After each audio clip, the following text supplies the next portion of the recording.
Hey everybody, I am here to show you our project for this week, and we are going to be doing self-portraits, okay? The way we're going to be doing them is by taking a picture.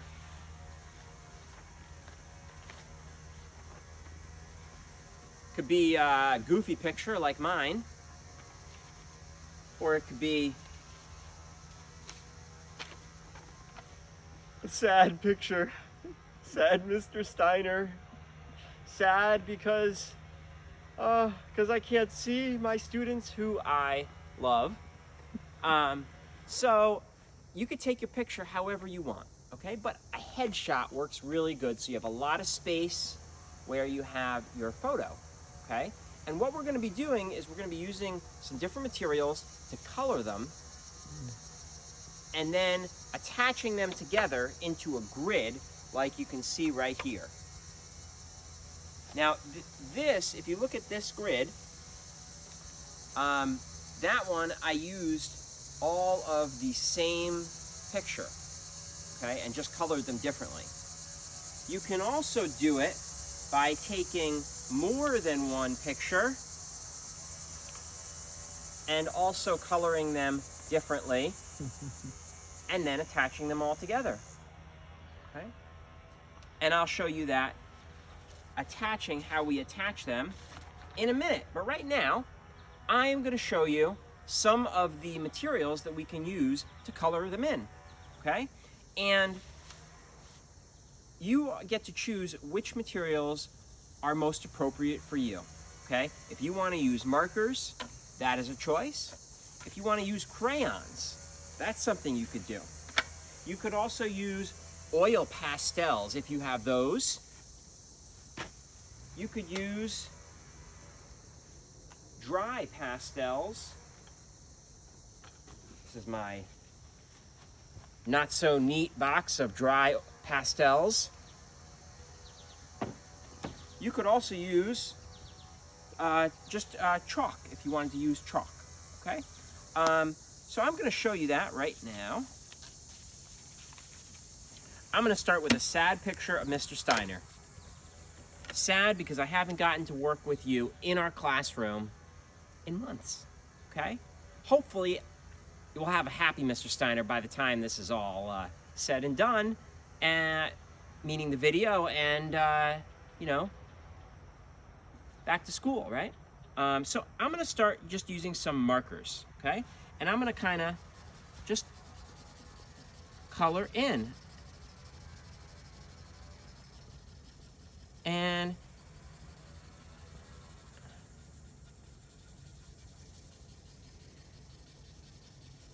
And I'm kind of using a back and forth motion like this. But I don't have to go like that. I could also use sort of a scribbly motion like this.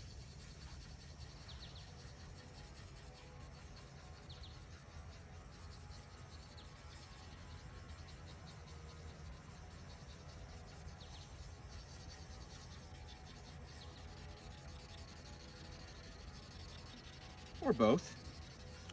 Now, this is a really cool project to do some blending. So what is blending?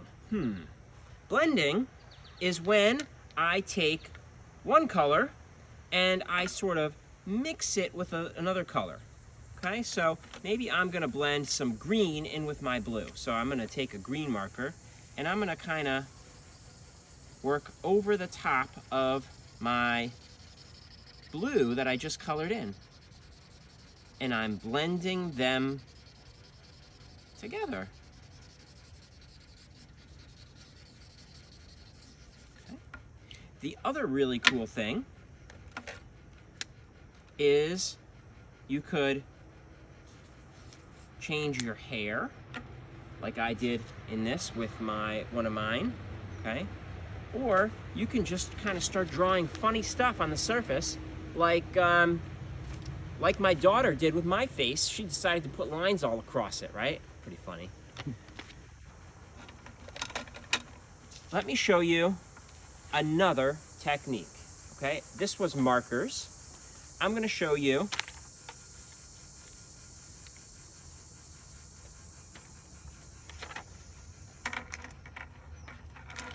some crayons, okay? Good old, reliable crayons. And crayons are always fun, okay? So, I'm gonna color in a picture of sleeping Mr. Steiner. Doesn't he look relaxed and peaceful? Okay. I'm gonna use some crayons, okay?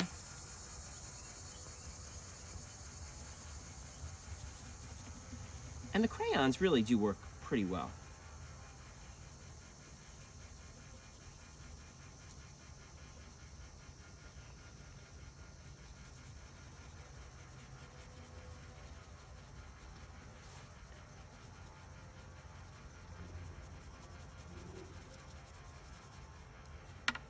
Let's see. And maybe will give me an even bigger beard. How about that?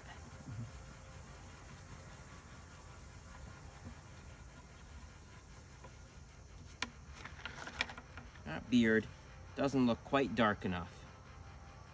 There we go. And you could give yourself a beard if you wanted to add a beard to yours.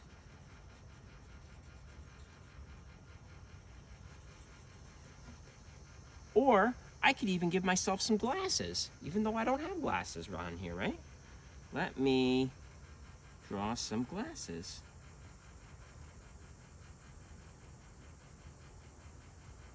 And that's pretty silly too, because I'm sleeping in this picture, right? Probably should have drawn glasses when I'm awake. But I like things that are silly, so there you go.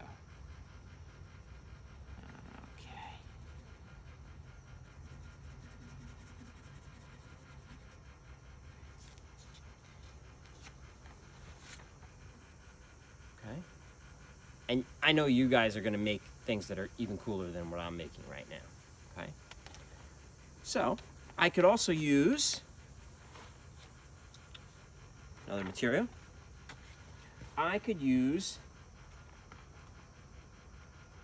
dry pastel or chalk, even driveway chalk that you use like to sidewalk chalk.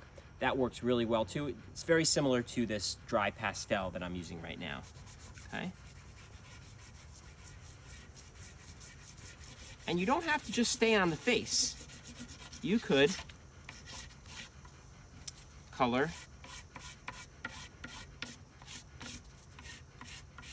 more than just the face. And if you're doing that, it really helps to use the side of the pastel. Okay, so I'm kind of gripping it and then using the side to color it in.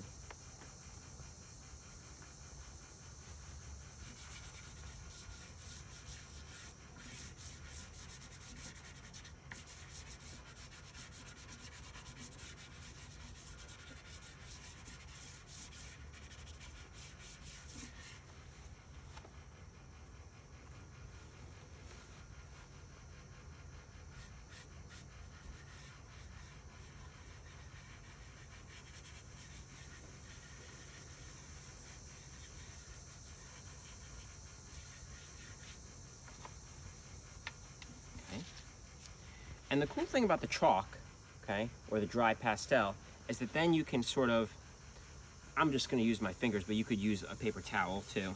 You can kind of work it in like this.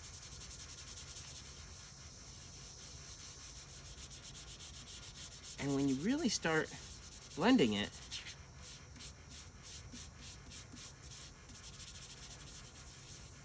you really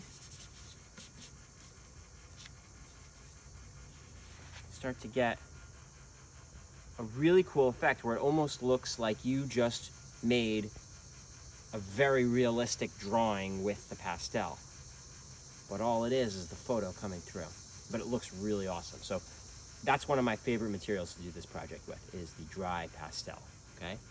And it can get, you can get the chalk on your hands, so, you have to be okay with that part of it, okay? If you don't want to get anything on your hands, go with the markers or the crayons. Okay. Okay.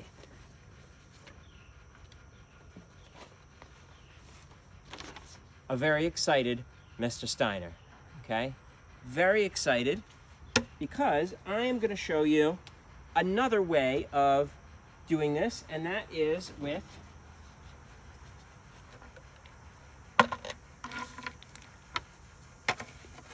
food coloring.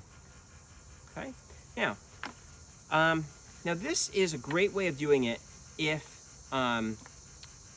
holding markers is very challenging for you, or if doing a lot of back and forth motion with your arm is very challenging for you. This is a great way of doing it, and we are going to be kind of holding these sponges and pressing them on the surface of the picture. Okay. Now, before I do that, I'm going to show you how I set this up. Okay.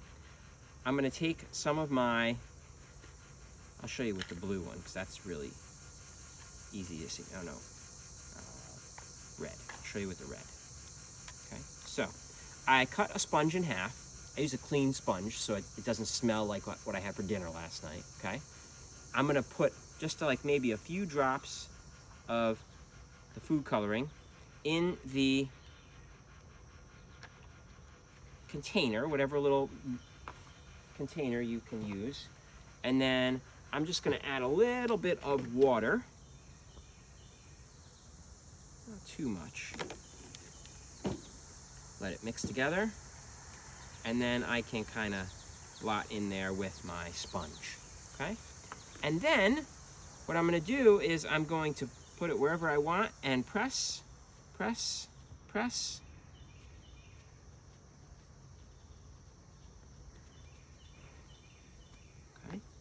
And you can do lots of different colors, and you can kind of blend with this too if I go over the color I already did. Okay.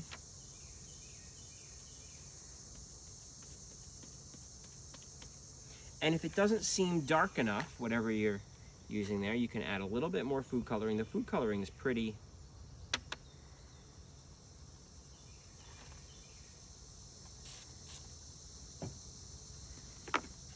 just kind of dilute it and kind of pat with the sponge and put the sponge and press and press and press and press. Okay? And kind of like this one, you know, I end up with a really cool effect. This one kind of looks tie-dye almost to me. Okay? And that was all of our methods. Okay? And I have 2 left over, but I'm not going to worry about that. What I'm going to show you right now is how to attach them together. Okay? So I'm going to set my markers on the side over here. And my crayons. And my food coloring.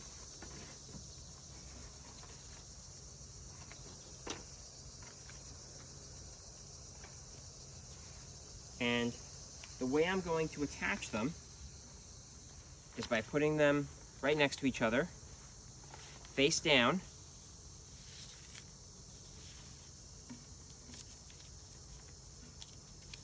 so that they overlap just a little bit, maybe ½ an inch. Then I'm going to take some packing tape. You could also use Scotch tape, which should work perfectly well. And I'm going to tape them together from the back. And I'm going to smooth it out from one side to the other.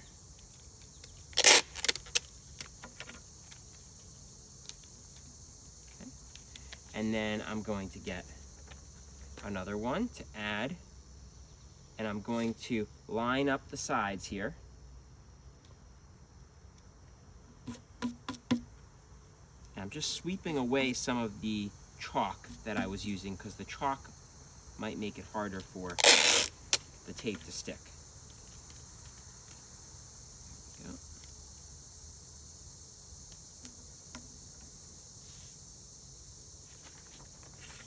And then I'm taking my next picture and I'm just lining up the sides so that this one comes to the edge here and this one comes to the bottom here.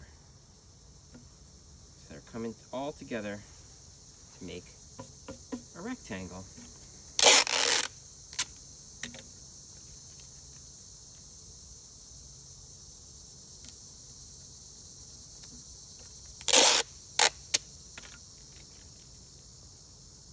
And if you don't have packing tape or Scotch tape, you could also staple them together, okay? So then I end up with this really cool self-portrait that shows me, okay? Different colors, different faces, okay? And if you wanted, you could even add a couple more. Let me tape these two on here.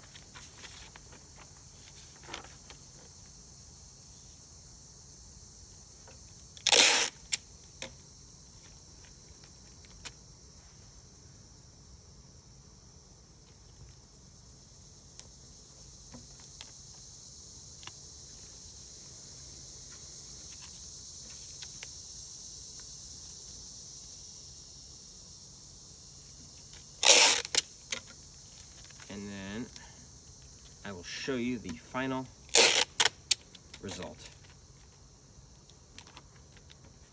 Okay. So then I have 6 together. If you go all the way to 9, you do 9 images, it looks really, really nice. And then it's pretty big too. You could frame it, you could put it on your wall, and it'll look really, really nice. The last thing that I wanted to share with you was just a couple tips about getting your black and white photograph, okay? If you are using an iPhone, after you take your picture, okay, just go to the little editing thing, and you are going to put a filter on it that is one of the black and white filters, okay? That's how to get it black and white, okay? If you have any other questions regarding how to take your pictures or what the best way is, please let me know. The last tip that I would share with you would be, don't use a dark background like I did in this picture, because it uses up a lot of ink, okay? Try and use maybe a lighter background that will use less ink from your printer, okay? Email me with any questions, jlsteiner@pnwboces.org, and I hope you have a nice, cool week. See you later. Bye-bye.